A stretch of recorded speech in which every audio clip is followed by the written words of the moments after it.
하나님 말씀 증거해 주시겠습니다. 영상으로도 함께 안식일 예배에 참석하시는 우리 분당교 성도님들도 함께 할렐루야로 우리 인사 나누겠습니다. 할렐루야, 할렐루야. 봄이 오니 참 좋으시죠? 오늘 이렇게 인사해 봤으면 좋겠습니다. 봄이 오니 참 좋고 또 당신을 보니 더 좋습니다.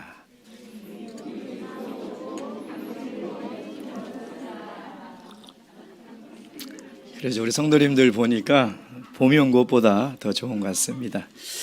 서로 얼굴 보면서 이렇게 웃음을 나눈다는 것이 얼마나 감사한 일인지 모릅니다. 예수 그리스도 이름으로 하나님 말씀 증거하도록 하겠습니다. 성경 말씀 사도행전 6장 1절에서 7절까지 말씀입니다. 사도행전 6장 1절에서 7절까지 말씀, 오늘 우리에게 주시는 계시의 말씀을 통하여 살아계신 하나님의 음성을 다 듣고 깨달을 수 있도록 우리에게 주신 말씀으로 믿고 이 말씀 저와 함께 교도하겠습니다. 1절, 그때 제자가 더 많아졌는데 헬라파 유대인들이 자기의 과부들이 그 매일 구제에 빠짐으로 히브리파 사람을 원망한대.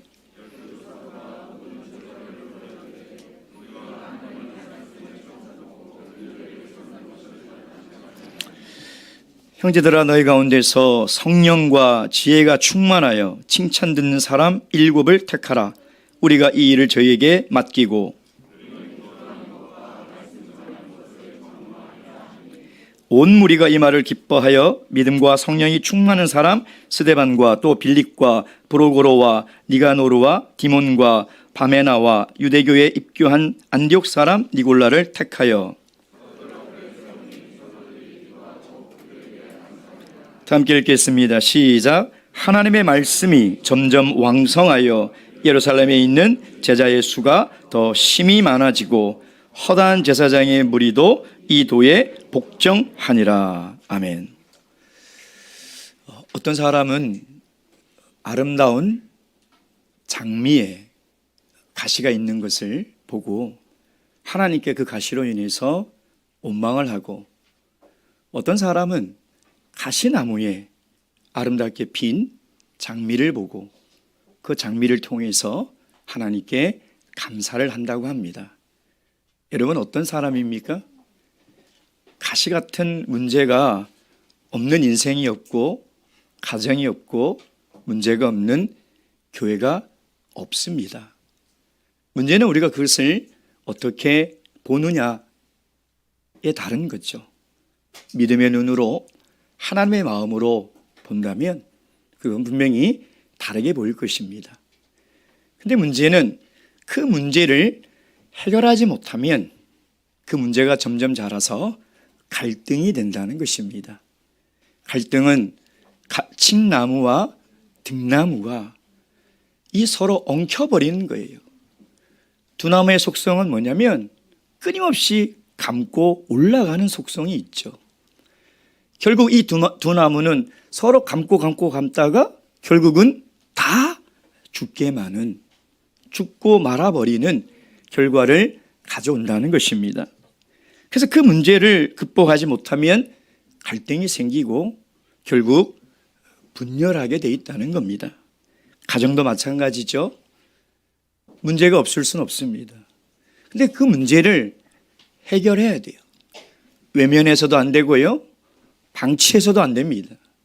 그것을 해결하지 않으면 갈등이 되어버리는 거예요. 어느 한 가정에 고부간의 갈등이 심한 가정이 있었는데요, 이 며느리가 시어머니와 정말 칡나무와 등나무처럼 서로 강하게 부딪히는 거예요. 근데 어느 날 이 시어머니가 백화점에 물건을 사러 갔다가 쇼핑을 다 하고 돌아오는 길에 주차장에서 괴한에게 납치를 당하는 거예요. 아니, 이 어머니가 왜 안 오시나 늦은 저녁에 그 괴한들에게, 이 며느리에게 문자가 왔어요. 그 문자의 내용이 이렇습니다. 내가 당신의 시어머니를 납치했으니 내일 오후 2시까지 5천만 원을 마련해서 어디로 가지고 와라. 만약 그렇지 않으면 지금 당장 시어머니를 돌려보내겠다.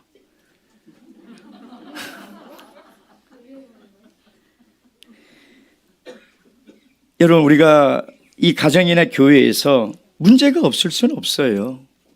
근데 이것을 갈등으로 만들지 않으려면 그 문제를 잘 해결해야 되죠. 근데 어떻게 갈등이 되냐면 그 문제에 우리의 감정을 실어버려요.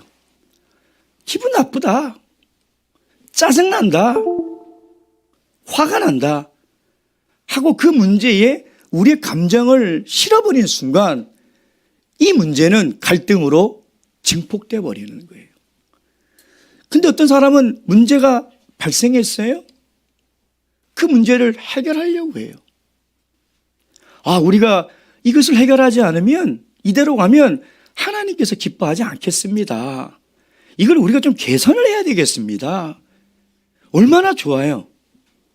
이렇게 그 문제를 우리가 어떻게 지혜를 모아서 마음을 모아서 어떻게 해결해 나갈 것인가, 그 해결의 방점을 두고 집중하고 기도하는 것과 그 문제를 놓고 내 감정을 섞어버려서 아이고 왜 저래 기분 나쁘게 마음에 안 들어 하는 것은 너무나 다른 결과를 맞이하게 된다는 것입니다.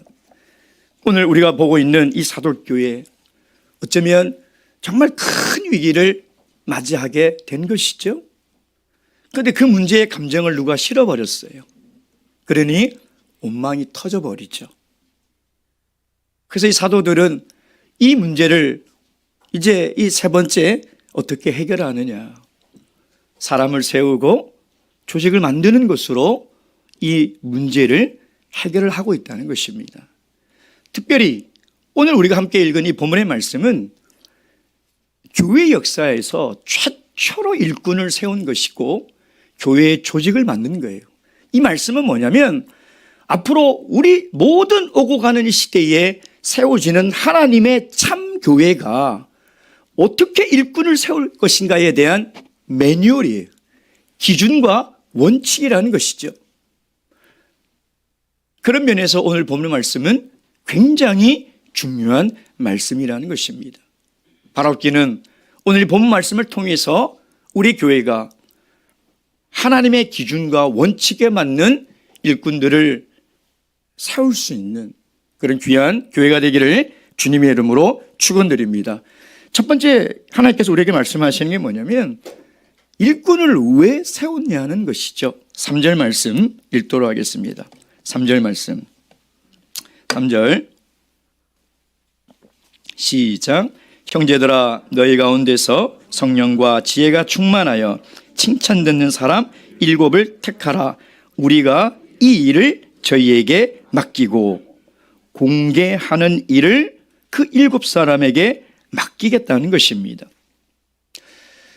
한국 기독교가 들어온 지 100여 년 정도 됐는데 세계에서 유례를 찾아볼 수 없을 정도로 급속 성장을 했죠.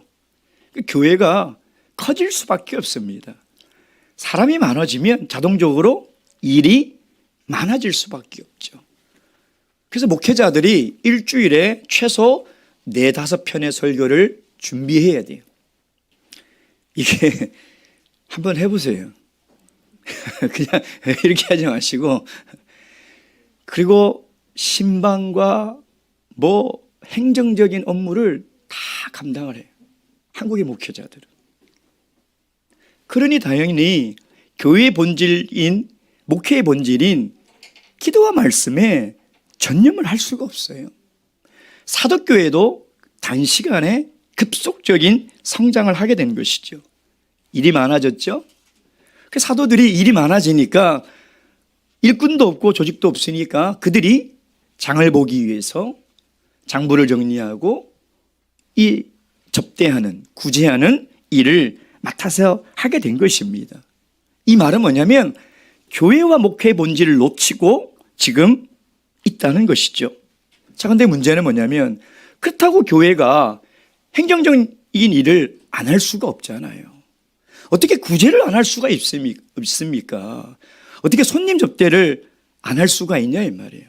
다시 얘기했지만 이건 우선순위의 문제지 뭐는 하고 뭐는 하지 마라 이 말이 아니라는 것입니다. 해야 되죠. 어떻게 해야 돼요?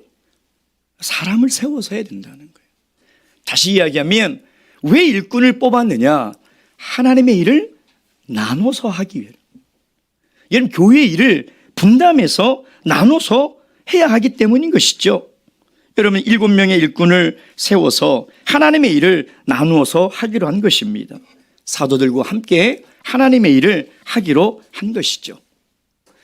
여러분, 우리가 성경 전체를 통틀어 가장 탁월한 이 지도자, 가장 탁월한 리더십을 가지고 있는 이 지도자가 누구입니까? 모세죠. 모세. 모세만큼 탁월한 이 지도력을 가진 인물이 있을까요? 40년 동안 말을 안 듣는다, 어떻게 이렇게 안 들을 수 있을까 하는 성도를 20명도 아니고 200만 명을 인솔한다? 이건 어마어마한 일이죠. 근데 그가 이 수많은 일들을 감당하고 있었어요. 여러분, 200만 명이 40년 동안 한 공동체를 이루고 사니 얼마나 많은 일들이 일어나겠습니까? 그걸 혼자 다 재판을 하고 있었던 거예요. 장인 이드로가 그걸 보니까, 야, 너 그 정말 잘못하고 있는 일이야 라고 그 문제를 지적하고 있는 것이죠. 출애굽기 18장 17절 말씀 보겠습니다. 출애굽기 18장 17절 말씀. 출애굽기 18장 17절 18절 말씀입니다. 17, 18 다 함께 읽겠습니다. 시작. 모세의 장인이 그에게 이르되 그대의 하는 것이 선하지 못하도다. 그대와 함께한 이 백성이 필연 기력이 쇠하리니 이 일이 그대에게 너무 중함이라. 그대가 혼자 할 수 없으리라. 그래서 1000부장, 100부장, 50부장을 세워서 이 하나님의 일을 분담하고 있는 거예요. 나누고 있는 거예요.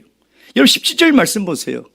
내가 하는 것이 선하지 못하다, 악하다는 거예요. 모세가 열심히 지금 하나님의 일을 안 하고 있습니까? 진심으로 열정적으로 안 하고 있습니까? 근데 그것이 선하지 못하다는 거예요. 그것이 옳지 못하다는 것이죠. 그 이유는 뭐예요? 그 수많은 일을 모세 혼자 감당하고 있다는 것입니다. 하나님의 일은 나눠야 돼요.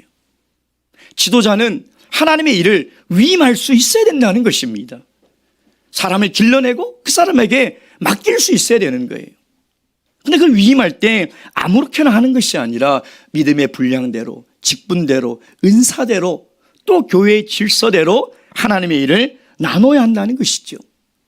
목회자 한 사람이 그 수많은 업무를 다 감당한다고 생각해 보세요. 그건 하나님 앞에 옳은 일이 아니에요. 선한 일이 아니에요. 혹시 마음속에 에이, 목자님 일하기 싫어서 그런 건 아니시냐고. 전혀 그렇지 않습니다. 전혀 그렇지 않아요.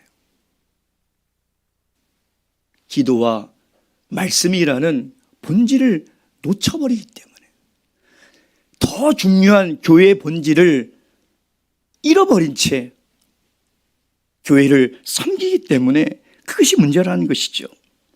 저는 우리 교회 이 수많은 동역자들, 일꾼들에게 진심으로 감사를 드립니다. 우리 장로님, 집사님, 그리고 우리 임원분들, 그리고 신도의 책임자들, 교사들에게 정말 감사해요. 이렇게 좋은 일꾼들이 없었다면 제가 기도하고 말씀을 집중하여 준비할 수가 없어요.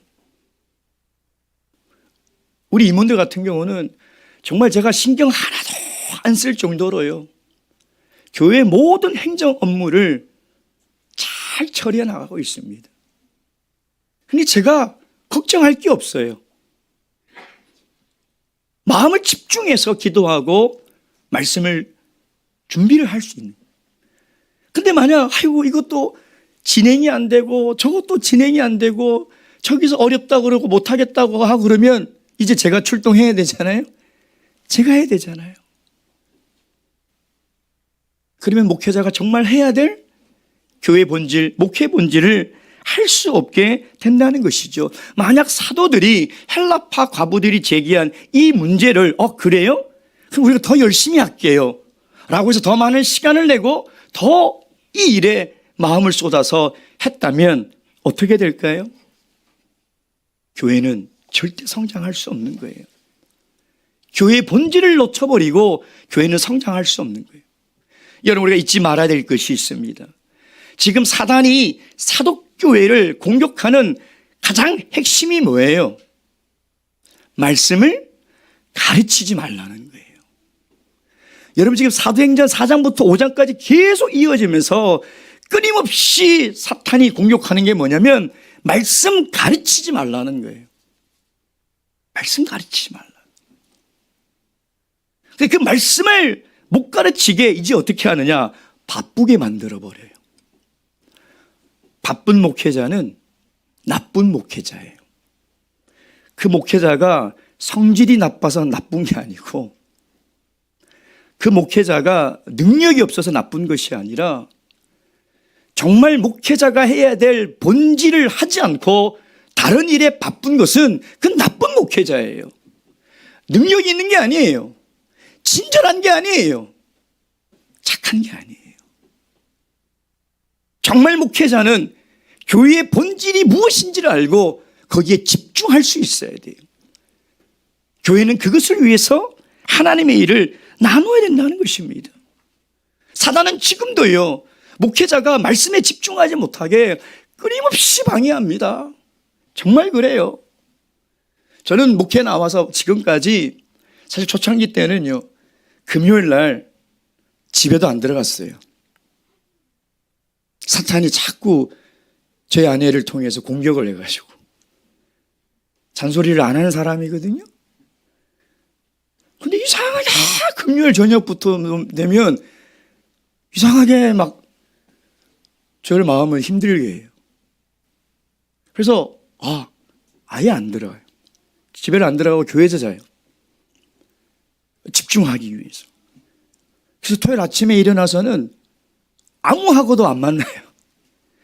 만나서 뭘 얘기를 듣는 순간 내 마음이 흐트러질 것 같아서, 그 마음이 이렇게 막 깨어져 버릴 것 같은, 일주일 동안 묵상하고 준비했던 그 말씀이 있잖아요. 막 금이 갈 것 같은 그런 생각이 드는 거예요. 여러분, 그런데 제가 하나님의 말씀을 준비할 시간이 없다고 생각해 보세요. 제가 그 말씀을 준비하면서 전심으로 기도할 시간이 없다라고 생각해 보세요. 어떻게 하나님 말씀을 우리가 들을 수 있겠습니까? 마귀는 지금도 그것을 공격하고 있다는 거예요. 여러분, 사실 오늘 본문의 말씀은 우리가 일곱 집사 이렇게 얘기를 하죠. 근데 어디에도 집사란 말은 없어요. 사실은 사도행전의 집사는 딱 한 번 나옵니다. 물론 이 본문의 말씀이 나중에 계속 교회 역사에 성장을 해서 집사의 제도가 되는 출발점이 된 것은 사실입니다. 근데 일반 교회는 이 본문을 근거로 집사를 공계를 맡는 일을 맡깁니다. 집사의 직분은 교회에서 행정적인 일을 맡는 사람으로 여긴다는 것이죠. 참예수 교회는 집사는 성직자예요. 참예수 교회가 더 성경적인 것입니다.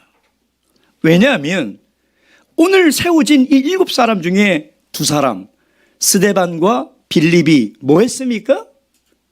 하나님의 말씀을 전했어요. 빌립은 하나님의 말씀을 가르쳤어요. 그래서 이 본문의 말씀에 지금은 공개를 위해서 세웠지만 결국은 이 집사들은 나중에 가면 갈수록 사도들과 함께 하나님의 말씀을 가르치고 전하는 일에 협력했다는 것입니다. 여러분, 오늘 우리 참여수교의 성직자는요, 성직자예요. 성직자에게 가장 중요한 게 뭐냐? 하나님의 말씀이에요. 하나님께 기도하는 거예요. 그래서 목회자와 정말 합력해서 해야 될 동력이 뭐냐? 목회자와 함께 기도하고 함께 하나님 말씀을 가르치는 일이 가장 중요한 일이라는 것입니다. 디모데전서 5장 17절 말씀 보겠습니다. 디모데전서 5장 17절 말씀. 디모데전서 5장 17절 말씀 다 함께 읽겠습니다. 시작. 잘 다스리는 장로들을 배나 존경할 자로 알되 말씀과 가르침에 수고하는 이들을 더할 것이니라. 아멘. 최근에 우리 집사님들이 저와 함께 말씀을 가르치는 일을 동력하고 있습니다. 얼마나 감사한지요. 이게 제가 부재한 날에 우리 점심시간에 구도자들, 새가족들 하나님 말씀으로 가르쳐야 되거든요. 그냥 둔다는 건 어쩌면 저에게 있어서는 직무유기입니다. 근데 제가 없는 공백이 어떻게 할 겁니까? 집사님들에게 부탁을 했더니 우리 집사님이 딱 하시는 말씀이 예, 준비하겠습니다. 야, 저는 또 안 한다고 그러면 어떻게 하나, 못 한다고 그러면 어떻게 설득하나.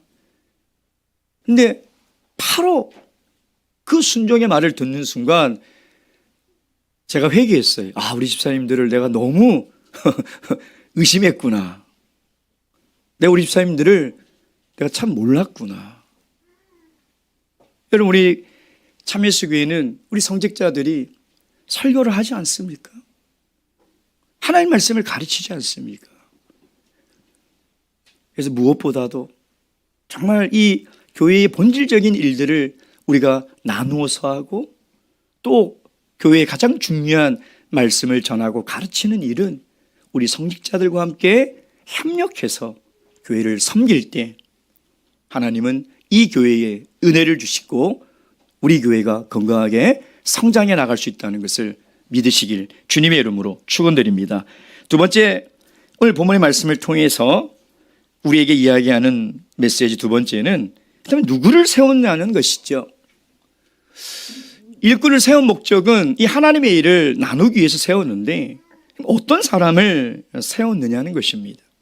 오늘 본문의 말씀을 자세히 보면 오늘 본문이 우리에게 얘기하는 것이 제도를 이야기하는 것이 아니라 어떤 사람을 세우느냐, 그 자격을 더 강조하고 있다는 것을 우리가 알 수 있습니다.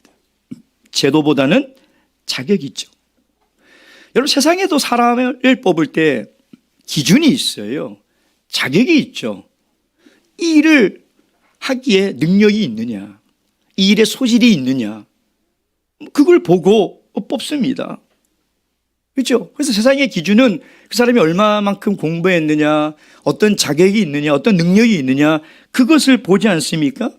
근데 오늘 하나님께서 우리에게 이야기하시는 그 자격의 기준이 뭡니까? 본 말씀 보도록 하겠습니다. 3절 시작.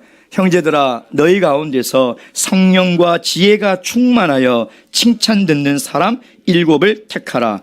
우리가 이 일을 저희에게 맡기고. 아니, 시장 보고 재무장부 정리하면 누구를 뽑아야 돼요? 예? 우리 주부들 제일 잘 깎잖아요. 이 시장 보려면 잘 깎아야 돼요. 그렇죠? 잘 깎는 사람, 잘 깎는 은사가 있는 분을 보내야 되고, 재정장부 정리하려면 누구를 뽑아야 돼요? 엑셀을 잘 다루는 한 사람만 뽑아 놓으면 뭐가 문제겠습니까?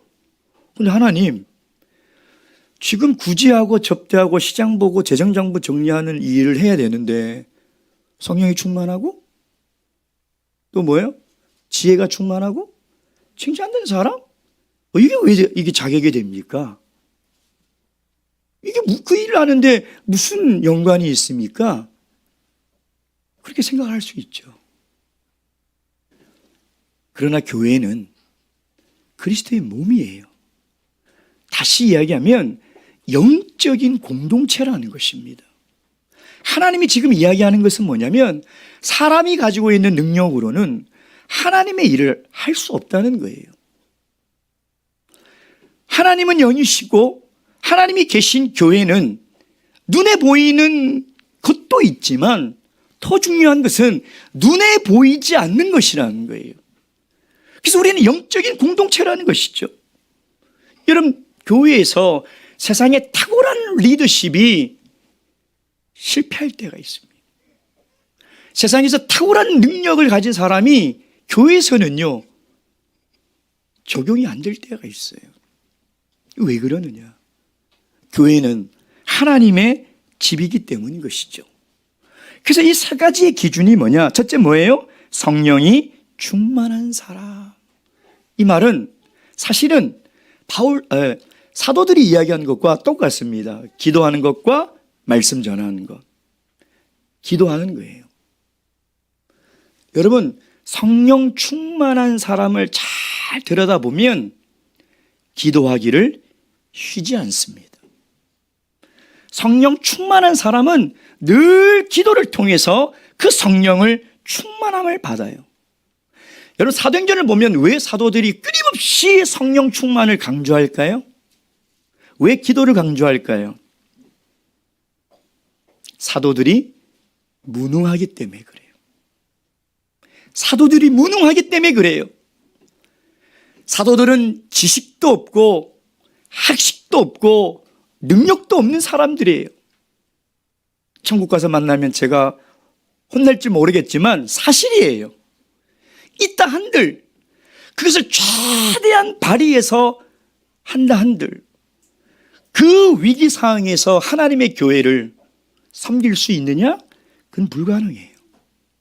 그러니 사도들이 오직 구할 것은 하나님의 능력밖에 없어요. 여러분, 내가 똑똑하면요 기도를 덜 합니다. 교회에서 무슨 일을 맡겼는데 이거 내 머리로 할 수 있는 일이야. 그러면 기도 잘 안 돼요. 근데 하나님이 도저히 내 머리로는 내 지식으로는 감당하지 못한 일을 맡기잖아요. 죽으라고 기도해요. 왜? 기도밖에 없기 때문에. 하나님이 하시지 않으면 이 일을 해결할 수 없기 때문에 기도밖에 할 수 없다는 거예요. 사도들은 그것을 경험했어요. 성령이 내려서 성령 충만함으로 그 학식 없는 범인 같은 베드로가 담대하게 하나님의 말씀을 전파하고 성령 충만함으로 교회와 땅이 진동함으로 말미암아 온 무리가 하나님을 경외하는 체험을 했다는 거예요. 그래서 하나님의 일을 하는 데는 성령 충만함, 기도로 하는 것이 제일 중요하다는 것을 그들 스스로 깨달은 것이죠. 그리고 두 번째 자격이 뭡니까? 지혜가 충만한 사람. 지혜라는 이 단어가 성경에 보면 굉장히 많습니다. 여러 단어들이 쓰는데 오늘 사도행전 이 6장의 이 지혜는 소피아라는 단어를 썼어요. 그게 뭐냐면 영적인 지혜, 거룩한 지혜라는 것이죠. 거룩한 지혜가 뭘까요? 쉽게 얘기하면 어떻게 하는 것이 하나님이 기뻐하는 일인지를 분별하는 거예요.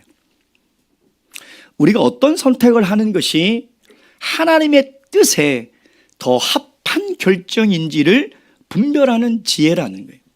이건 세상의 지식이 아니에요. 세상의 지식은 내가 학교에서 열심히 공부하고 책을 많이 읽으면 가질 수 있는 거예요. 그런데 요즘은 그것도 필요가 없죠.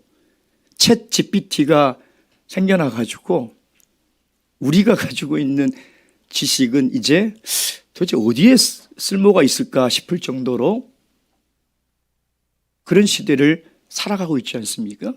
근데 인공지혜는 있을 수가 없어요. 인공지능은 만들 수 있지만 인공지혜는 절대 만들 수가 없어요. 지혜는 영적인 것을 판별하는 거예요. 어느 것이 더 하나님의 뜻이고 어느 것이 더 하나님이 기뻐하시는 뜻인가, 그것을 분별하는 것이죠. 야고보서 3장 17절 말씀 보겠습니다. 야고보서 3장 17절 말씀. 야고보서 3장 17절 말씀. 다 함께 읽겠습니다. 시작. 오직 위로부터 난 지혜는 첫째 성결하고 다음에 화평하고 관용하고 양순하며 긍휼과 선한 열매가 가득하고 편견과 거짓이 없나니. 이건 세상의 지혜가 아니죠. 제가 세상에서 책을 많이 읽은 사람의 강의를 들어보거든요. 근데 그걸 들어보면 도대체 뭘 얘기하는지를 모르겠어요. 자신의 지식을 막 자랑만 하고 벌려놨지 그 핵심이 뭔지를 모를 때가 많아요. 또 말을 아주 논리적으로 정연하게 잘하는 강사들의 강의를 들어보거든요. 근데 도덕적이지가 않아요. 여러분, 위로부터 오는 지혜는 신령한 거예요. 참과 거짓을 구별할 수 있는 거예요. 여러분, 그런 지혜가 있어야 돼, 일꾼들이. 그래야 하나님의 일을 우리가 결정해야 되거든요. 하나님이 알려주시지 않거든요. 그래서 우리가 회의하기 전에 아니면 더 중대한 일을 결정하기 전에는 우리가 합심해서 기도해야 돼요. 하나님께서 지혜를 주셔야 돼요. 이 신령한 지혜. 그리고 세 번째, 어떤 사람을 뽑았습니까? 칭찬 듣는 사람. 여러분, 어떤 사람을 칭찬합니까? 우리 아동부들 정말 칭찬 많이 해주세요. 저는 우리 강남교회 아동부들이라서 제가 그냥 내 자식 칭찬한 것 같아서 어디 가서 말도 못하고 쳐다만 봐도 너무 좋아요, 저는요. 예. 예배 전 10분 기도를 제일 열심히 하는 성도가 누군지 알아요? 아동부 성도들이에요. 찬양 예배 때 제일 큰 소리로 찬양하는 성도들이 우리 아동부 성도들이에요. 요즘은 우리 아동부들이 제일 좋아하는 찬양이 뭔지 아세요? 우리 찬양 인도하시는 분들 참고하시기 바랍니다. 그 4부 베이스에 이렇게 다른 음으로 가는 거 있잖아요. 그거 나오면 따싸 나왔다. 그게 안 나오면 실망해요. 그래서 제가 옆에 있으면 야, 이래서 하나님이 어린아이 같지 않으면 천국에 들어갈 수 없다라고 이야기하셨구나. 무슨 그 마음에 다른 마음이 있겠습니까? 정말 그 순수하고 칭찬하고 싶죠. 또 정말 칭찬해야 되고요. 또 어떤 분들 칭찬합니까? 뭐 인사 잘하는 사람도 칭찬해야 되겠죠. 그렇잖아요. 예. 근데 여기서 칭찬 듣는 사람이라는 말은 뭐냐면 증거를 가진 자라는 뜻이에요. 증거. 그리스도를 위해 좋은 증거를 가진 자라는 뜻이에요. 이 말이 뭐냐면 성령이 충만하고 지혜가 충만하면 따라오는 신앙의 인격이에요. 성령이 충만하고 지혜가 충만하면 변하게 되는 성품을 얘기하는 거예요. 그걸 얘기하는 거예요, 여러분. 여러분, 성령이 충만한 사람이요, 신앙 인격이 나쁠 수가 없습니다. 어떻게 하나님의 영이 충만한 사람이 말을 함부로 할 수 있겠어요? 어떻게 하나님의 영이 충만한 사람이 사람을 미워하고 시기하고 질투할 수 있겠냐, 이 말이에요. 그건 불가능한 일이에요.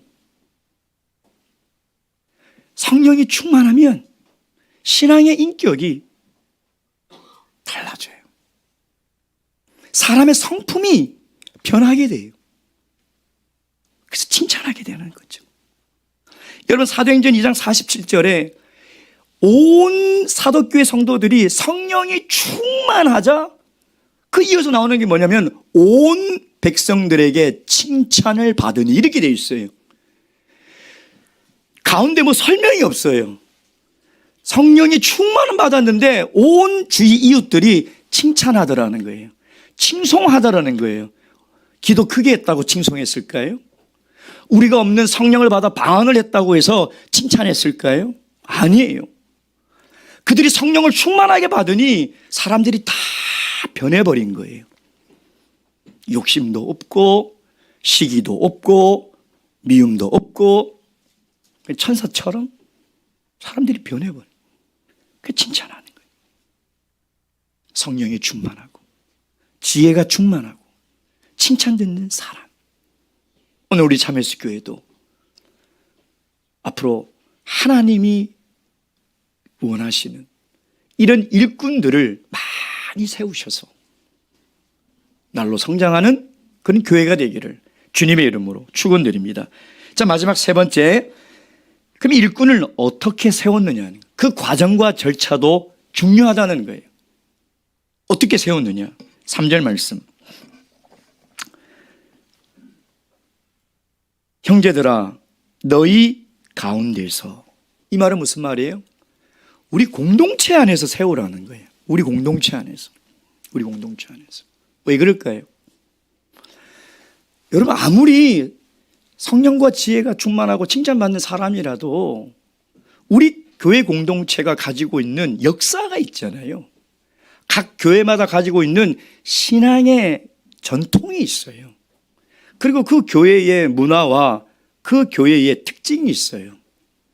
그걸 모르면 안 된다는 거예요. 그래서 우리 안에서 뽑아야 돼. 우리 안에서. 예. 5절 말씀. 온 무리 3절. 형제들아 너희 가운데 성령과 지혜가 충만해 칭찬된 사람 7을 어떻게 하라고요? 택하여. 5절 마지막에도 니골라를 택하여. 이 택하다는 단어가 어떤 단어를 쓰고 있냐면, 하나님이 수많은 민족 가운데 이스라엘 민족을 택하실 때 그 택함, 예수님이 수많은 사람들 가운데 12제자를 택하실 때 그 택함, 교회가 수많은 성도들 가운데 이 7명의 일꾼들을 택할 때 택한다는 거예요. 그래서 이 택하였다는 건 뭐냐면 하나님이 택하였다는 거예요. 하나님께서 그를 택하였다는 거예요. 그걸 더 증거하고 있는 말이 뭐냐면 6절 말씀 다 함께 읽겠습니다. 시작. 사도들 앞에 세우니. 자, 우리가 아나니아 삽비라를 할 때도 그랬죠. 그 헌금을 하나님께 바치러 와서 그 헌금을 누구 발 앞에 뒀다고 그랬어요? 사도들의 발 앞에. 이건 누구 앞에 드렸다는 거예요? 하나님께 드렸다는 거예요. 이 7을 택하여 사도들 앞에 세웠다는 것은 하나님 앞에 세웠다는 거예요. 하나님 앞에. 그리고 어떻게 합니까? 세우니 시작. 사도들이 뭐 하고요? 기도하고 그들에게 안수하니라. 사도들이 기도하고 안수한 것은 지금 하나님을 대신해서 임명하는 거예요. 임명. 하나님이 임명하는 거죠. 즉 지금 7사람은 이 사람이 하나님이 택하신 하나님 교회의 일꾼이라는 것을 선언하고 공포함과 동시에 하나님의 능력과 축복이 임하도록 하는, 그래서 기도하는 거예요. 하나님의 능력과 축복이 임하지 않으면 그냥 임명장만 주면 되겠죠. 그래서 기도하는 거예요. 마치 모세가 여호수아에게 자기의 그 리더십을 넘겨줄 때 그에게 안수하고 기도했던 것처럼 하나님이 사도들의 손을 통해서 교회 일꾼들에게 하나님의 능력과 축복을 지금 부여하고 있는 거죠. 왜? 하나님의 일꾼의 권위는 어디서 나옵니까? 하나님께로 나오는 거예요. 제가 무슨 권위가 있겠습니까? 생긴 걸 보세요. 뭐 어디 권위가 있냐고. 예? 뭐 키가 커요. 잘생겼어요. 눈이 커요. 배운 게 많아요. 뭐 능력이 있어요. 무슨 권위가 있냐 이 말이에요. 근데 하나님이 세워주셨기 때문에, 하나님이 하나님의 일꾼으로 기름 부어주셨기 때문에 하나님의 일꾼의 권위는 하나님께로부터 나온다는 거예요. 하나님의 일꾼으로 세움받은 우리 직분자들도 이걸 잊지 마시기 바랍니다. 우리의 능력과 권위는 나에게서 나오는 것이 아니라 하나님께로 나오는 거예요. 온 성도도 그것을 함께 믿어야 되는 거예요. 네가 뭔데 나한테 이걸 시키냐? 하나님께 그 얘기하는 거예요. 당신이 뭔데 나에게 이래라 저래라 하느냐? 하나님께 하는 거예요. 교회는 하나님의 집이에요. 하나님의 공동체라는 것입니다. 그래서 사도교회가 하나님의 일꾼을 세우는 그 두 가지 과정이 있죠. 첫째 뭐예요? 그 너희들 가운데서 뽑았다는 거예요. 성도들 가운데서 뽑아. 이거 뭐 어디 가서 뽑아오겠습니까? 뭐 대청교회 가서 뽑아올까요? 우리 안에서 뽑아야 돼요. 예. 근데 우리가 뽑았다고 하더라도 하나님의 일꾼이 될 수가 없다는 거예요. 우리가 뽑아와도 반드시 하나님의 인준을 받아야 돼요. 하나님의 택하심을 받아야 된다는 것입니다. 그래서 사도들이 기도하고 안수했다는 것은 뭐냐면 하나님이 세우셨다는, 하나님이 세우셨다. 아무리 우리가 야, 이 사람 잘할 거야 그렇게 해도 우리 전신도 대회에서 우리가 통과가 안 되면 안 되잖아요. 그 참예수 교회는 참 이 일꾼을 세우는 것도 정말 성서적이에요. 신앙적이라는 거죠. 예. 그러자 5절 말씀, 온 무리가 이 말을 기뻐하여. 전 성도가 이런 사람을 또 이런 과정을 통해서 하나님의 일꾼을 뽑는 것에 대해서 다 동의하고 감사하고 기뻐했다는 것이죠. 사랑하는 성도 여러분, 오늘 우리 교회도 하나님이 세우시는 이 귀한 일꾼들을 통해서 우리 참예수 교회가 더욱더 건강해지고 말세에 부흥하는 하나님의 참된 교회가 되시길 주님의 이름으로 축원드립니다. 묵도하시겠습니다.